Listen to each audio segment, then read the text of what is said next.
হরে Krishna everyone, শান্তি servant of কৃষ্ণের আরেকটি নতুন ব্লগে আপনাদের সকলকে স্বাগত জানাই। তো সামনে রবিবার ছিল নীলরাত্রি, তো সেই কারণে শিব ঠাকুরের কাছে বেল তুলসীপত্র দিয়ে পুজো করেছিলাম এবং কিছু ভোগ প্রসাদ বানিয়েছিলাম। সেই ভিডিওটাই আজকে আপনাদের সাথে শেয়ার করব। আশা করছি আপনাদের দেখতে ভালো লাগবে, তাই পুরো ভিডিওটা স্কিপ না করে দেখতে থাকুন। তো প্রথমে শিব পুজো করে নিচ্ছি। তো শিব পুজো করার আগে একটু গোপালকে প্রথমে অভিষেক করিয়ে দেব। তো সেই কারণে আজকে তুলসী পাতা গঙ্গা জল দিয়ে গোপালের প্রথমে অভিষেক করিয়ে দেওয়া হচ্ছে। দিয়ে গোপালকে একটা সুন্দর করে ড্রেস পরিয়ে দেওয়া হবে, আর একটুখানি চন্দন দিয়ে গোপালের গা হাতে একটুখানি হালকা করে ঘষে নিচ্ছি। তারপর ভালো করে জল দিয়ে একদম পুনরায় একদম গোপালকে সুন্দর করে অভিষেক করে নেব। আর যেহেতু রবিবার দিন নীল রাত্রি ছিল, সেহেতু আমরা দুপুর 12টা পর্যন্ত আমাদের উপবাস ছিল। আমাদের সেদিনকে বৈষ্ণব মতেই আমরা নীলরাত্রি উপবাস পালন করেছিলাম। তো দুপুর 12টা পর্যন্ত উপবাস ছিল, তারপরে ভগবানকে ভোগ নিবেদন করে আমরা ভোগ পাবো। তো সেদিনকে একটুখানি ময়দার সমস্ত লুচি আর আইটেমই বানিয়েছিলাম। অন্যটা সেদিনকে পাইনি। এমনিতে ময়দার লুচি, তারপরে বিভিন্ন ধরনের সমস্ত কিছু জিনিস দিয়ে ভগবানকে ভোগ নিবেদন করে তারপরেই আমরা প্রসাদ পেয়েছিলাম। মহাদেব হচ্ছে যে খুব পরম একজন বৈষ্ণব, তাই শিবরাত্রি এবং নীলরাত্রি পালন করা উচিত আমাদের।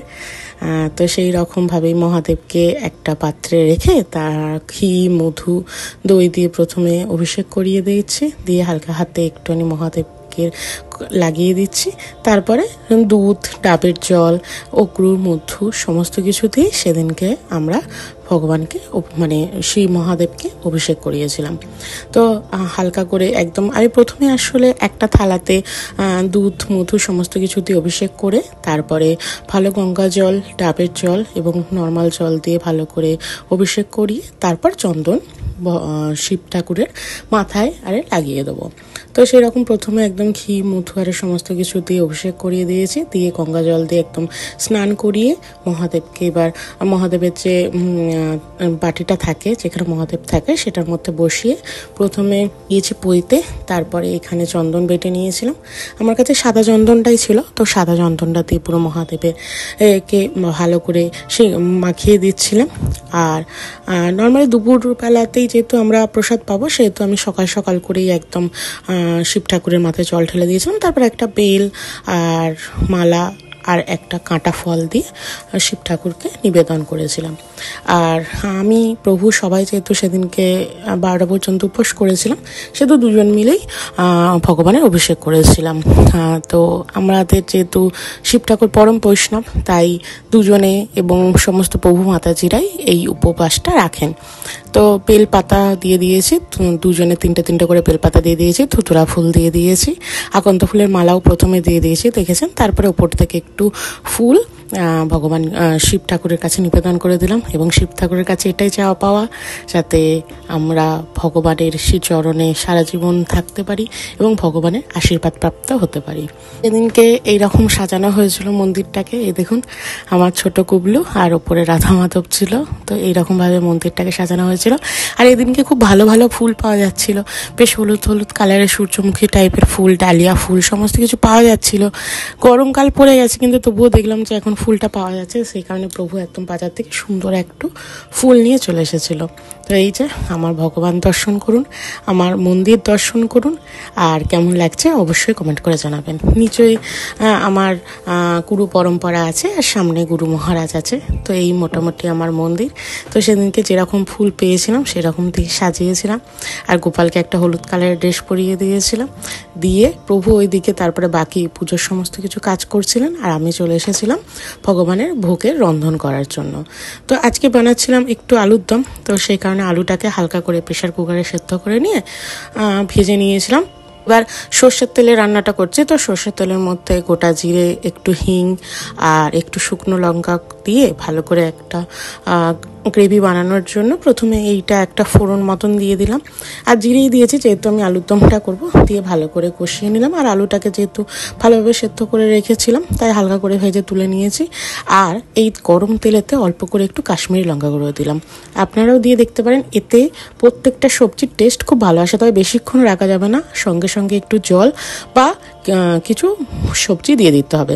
তো আমি যেহেতু সেদিনকে মটরশুঁটি আর ক্যাপসিকাম দিয়ে আলুর দমটা বানাবো, সেহেতু আমি মটরশুঁটি ক্যাপসিকামটা দিয়ে দিয়েছিলাম, সঙ্গে দিয়ে দিলাম একটু টমেটো পিউরি, আর টমেটো পিউরিটা দিয়ে ভালো করে কষিয়ে নেবো। তরকারিটা থেকে তেল না বেরোবে ততক্ষণ পর্যন্ত এটা ভালো করে কষিয়ে নেবো। তো অলরেডি হয়ে গেছে অনেকটা কষানো। তো আদা আর জিরে একটু বেটে রেখেছিলাম, এটা আমি লাস্টের দিকে দিচ্ছি, নাহলে একটু মনে হয় আদাটা বেশি নাড়া হয়ে গেলে তেতো তেতো টাইপের হয়ে যায়, তাই আমি আদাটা একদম সবার লাস্টেই দিলাম, দিয়ে একটু বেশ ভালো করে কষিয়ে নেবো। আর যেহেতু আজকে ময়দার আইটেম করবো, মানে লুচি টাইপের করব, সেহেতু আজকে আলুর দমটা করছি, লুচির সাথে ভালো যায়। তো আলুটা তো রেখেছিলাম, তো আলুটাকে দিয়ে আর একটু ভালো করে কষিয়ে নিচ্ছি, দিয়ে আলুর দমটা আমি বানিয়ে নেবো। ওপর থেকে একটু জল দিয়ে দিলাম, দিয়ে ভালো করে আলুর দমটা ফুটলেই একটু গরম মশলা দিয়ে আলুর দমটাকে নামিয়ে নেবো। আলুটা যেহেতু প্রেশার কুকারে সেদ্ধ হয়েছিল নুন আর হলুদ দিয়ে, তো খুব একটা সময় লাগবে না। আর যেহেতু লুচির আইটেম, তাই একটু ঝোল ঝোল গ্রেভি আরে রেখেছি, যাতে খুব একটা টাইট না হয়ে যায়, তবে এখনকার আলু একটু আবার টাইটও হয়ে যায়। উপর থেকে তারপর একটু ধনেপাতা কুচনো দিয়ে দিলাম, ধনেপাতাটা দিলে টেস্টটা খুব ভালো লাগবে। আর এখন মোটামুটি মটরশুঁটি পাওয়া যাচ্ছে বাজারে, এখনও আমাদের এখানে তো পাওয়া যাচ্ছে, তাই একটুখানি ভাবলাম মটরশুঁটিটা একদম চলে যাওয়ার আগে একটুখানি রান্নাতে দিয়ে দিই।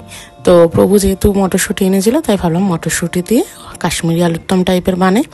তারপরে এখানে বানাবো একটু সিমইয়ের জন্য প্রথমে একটু ঘি দিয়ে দিচ্ছি, ঘিটাকে ভালো করে কড়াইতে একদম গরম করে নিয়েছি, আর যে সিমই আছে সেই সিমইটাকে কড়াতে দিয়ে হালকাভাবে ঘিয়ের সাথে একটু ভাজা করে নিই, এই একদম পাত্রে দিয়ে আমি সিমইটা বানিয়ে নেবো। তো এইটা আমি বাজার থেকে সিমইটা একটু হালকা ঘিয়েতে রোস্ট করা সিমইটা কিনে এনেছিলাম। এই সিমইটা খেতে খুব ভালো লাগে, নর্মাল সিমই ভালো লাগে, কিন্তু এই সিমইটা অন্যান্য নর্মাল সিমইয়ের থেকে একটু পাতলা, মানে একদম পাতলা হয়, আর খুব তাড়াতাড়ি হয়ে যায়, আর খুব ভালো টেস্টও লাগে। তো আমি দুধটাকে আগে থেকে গরম করে রেখেছিলাম, সিমইটা ঘিয়েতে ভালো করে ভাজা হয়ে যাওয়ার পর, তবে খুব লাল লাল করে ভাজিনি, কিন্তু কম আঁচেতে বেশ ভালো করে ভেজে নিয়েছিলাম। তারপরে দুধটা দিয়ে ভালো করে যখন ফুটে গেছে, এবার আমি এটার মধ্যে আজকে করব সিমইয়ের মধ্যে একটুখানি উপর থেকে আমুল স্প্রে দিয়ে দিচ্ছে, যাতে আর একটু ফ্লেভারটা ভালো আসে। আমি পায়েস করি যখন, সিমই করি যখন, তখন মোটামুটি আমি একটু করে আমুল স্প্রে গুঁড়ো দুধ আর কি দেওয়ার চেষ্টা করি। আর আজকে সিমইটা পুরোটা আমি গুড়ের সিমই বানিয়েছিলাম, চিনি দিইনি, যেহেতু গুড়টা লাস্ট শীতকাল থেকে অনেক দিন ধরে রয়েছে, গরম হয়ে যাচ্ছে গুড় এবার খারাপ হয়ে যাবে, তাই আমি গুড়টা দিয়েই কিন্তু সেদিনকে সিমইটা বানিয়েছিলাম। তো সেদিনকে আমি লুচির আটাটা সকাল থেকে মেখে রেখেছিলাম, তাই ভালো করে লুচিটাকে একদম ভালো করে ভেজে নিচ্ছি। আর আজকে আমি টক দই দিয়ে লুচির ব্যাটারটা মেখেছিলাম, যাতে খুব নরম নরম হয়। তো হয়ে গেছে আমার লুচি, তো মোটামুটি ভালোই ফুলেছিল। তারপরে যেহেতু একটুখানি পরে ভগবানকে ভোগ নিবেদন করার জন্য রেডি করছিলাম, সেহেতু লুচিগুলো একটু চুপসে টাইপে গিয়েছিল। আর করেছিলাম সেদিনকে ভগবানের জন্য একটু লম্বা লম্বা করে বেগুন ভাজা। তো এই বেগুনটা আমাদের যখন কোনো ময়দার লুচি পরোটা হয়, তখন বেগুন ভাজাটা হয়। অবশ্য অনেক সময় আমি গ্রেভি টাইপের বেগুন করি, কিন্তু সেদিনকে অতটা সময় ছিল না, তাই সেহেতু লম্বা লম্বা করে বেগুনটা ভেজে নিয়েছিলাম। আর এটা সিমইটাতে পরিমাণ মতন দুধ দিয়ে দেখলেন সিমইটা বানিয়ে নিয়েছিলাম, গুড় দিয়ে বানিয়েছিলাম, তো সেটাই বাটিতে দিয়ে দিয়েছি। আর বানিয়েছিলাম পনির, যেটা হচ্ছে যে একদম আদা জিরে আর ক্রিম বাটার আর টক দই, তারপরে কাজু কিশমিশ এই সমস্ত কিছু বাটা দিয়ে বানিয়েছিলাম, সাদা একদম বাটার পনির টাইপের বানিয়েছিলাম। তাই যে মটরশুঁটি দিয়ে আলুর দমটা বানিয়েছিলাম, সেটা একটা থালাতে দিয়ে সুন্দর করে গুছিয়ে নিচ্ছি। যেহেতু শিবরাত্রি, যেহেতু নীলরাত্রি ছিল, সেহেতু আর সেদিনকে অন্ন পাইনি, লুচি সেদিনকে আমরা সবাই পেয়েছি, আমি প্রভু সবাই। আর একটু প্রভু বাজার থেকে বোঁদে এনেছিল মিষ্টির দোকান থেকে, তো সেই বোঁদেটাই আপাতত পাটিতে দিয়ে ভগবানের কাছে সুন্দর করে গুছিয়ে যথারীতি বিধিনিষেধ মেনে ভগবানকে ভোগ নিবেদন করা হবে। এই যে দেখুন, লুচি আলুর দম, তারপরে মিষ্টি, পনির, সিমুই, বেগুন ভাজা সমস্ত কিছু দিয়ে ভগবানের সামনে ধরে দিয়েছি। এবার গুরু মহারাজ এবং ভগবানের জন্য আসনও পেতে দিয়েছি, আর প্রত্যেকটা প্রসাদের ওপর একটু করে গঙ্গা জল ছড়িয়ে দিচ্ছি। আমাদের ভোগ নিবেদন করা মানে তুলসী পাতা দেওয়ার আগে গঙ্গা জলটা ছড়াতে হবে, যাতে আমরা শুদ্ধিকরণ করতে পারি। তারপর দুটো আসনে তুলসী পাতা ফুল দিয়ে দিয়েছি, ভগবান এবং গুরু মহারাজের আসনে। ভগবানের আসনে একটা তুলসী পাতা দিলাম, এবং প্রত্যেকটা ভোগের ওপর একটা করে তুলসী পাতা দিয়ে মন্ত্র বলে আমি ভোগ নিবেদন করব। আমাদের ভোগ নিবেদন মন্ত্রেতে যেটা বলতে হবে সেটা প্রথমে গুরু মহারাজের মন্ত্র, আপনাদের যেটা গুরু সেই গুরু মহারাজের মন্ত্র, তারপর প্রভুপাতের মন্ত্র, তারপর শ্রী চৈতন্য মহাপ্রভুর মন্ত্র এবং তারপর ভোগ নিবেদনের মন্ত্র। টোটাল 4টে মন্ত্র আছে, পরপর বলে আচমন করে ভগবানকে ভোগ নিবেদন করা হয়েছে। এই যে দেখুন থালা সাজিয়ে সেদিনকে নীলরাত্রির উপোসের জন্য করে দিয়েছি। তারপর তো নীলরাত্রির পরের দিন চড়ক ছিল, তো চড়কের ভিডিও আপনাদের কাছে নিয়ে আসবো। আর যেহেতু আমার শুভ নববর্ষের পর ভিডিওটা আসছে, তাই সবাইকে জানাই শুভ বাংলা নববর্ষ। আশা করছি আপনাদের নববর্ষটা খুব ভালোভাবে কেটেছে, আমারও খুব ভালোভাবে কেটেছে। নববর্ষের দিনে অনেক কিছু আছে, সেই সমস্ত কিছু ভিডিও নিয়ে খুব তাড়াতাড়ির মধ্যে আসবো। আজকে আপনাদের সাথে শেয়ার করলাম নীলরাত্রির ভিডিও।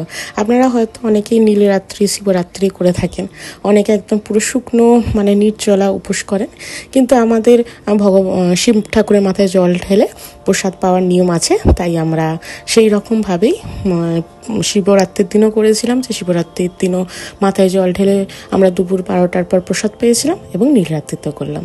তো কেমন লাগলো ভিডিওটা অবশ্যই কমেন্ট করে জানাবেন, ভালো লাগলে একটা লাইক করে দেবেন, আর যারা এখনও সাবস্ক্রাইব করেনি প্লিজ সাবস্ক্রাইব করে দেবেন। দেখা হবে নতুন আরেকটা ভিডিও নিয়ে। হরে কৃষ্ণ।